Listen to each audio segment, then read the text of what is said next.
भावनामा डुब्नु भए जस्तो छ महारानीज्यू। दम अलि कम। ल फेरि एकछिन आगो गर्नुहोस् त। ओहो हजुरले के महारानीज्यू खोजी भइरहेको छ। मेरो विवाह दुला छैन। डाक्टर साहब महारानीलाई फेरि एउटा टनिक दिनुहोस् सिरियस।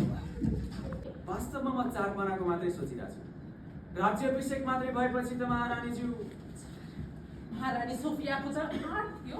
यो त अन्याय भयो। तर महारानी सोफियाको साथमा उहाँका श्रीमान पनि थिए अनि हाम्रा पाठकहरूलाई पारिवारिक कोण हेर्न मन पराउँछन् हाम्रा पाठकहरू अनि रोमान्स मन पराउँछन् हाम्रा पाठकहरू। महारानी आफूलाई हेर। यो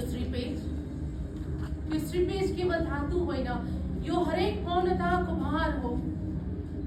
यो श्रीपेज म लिन सक्दिनँ किनकि यो लिँदा म पनि तपाईँ जस्तै बन्छु अनि फेरि जात्रा सुरु हुन्छ।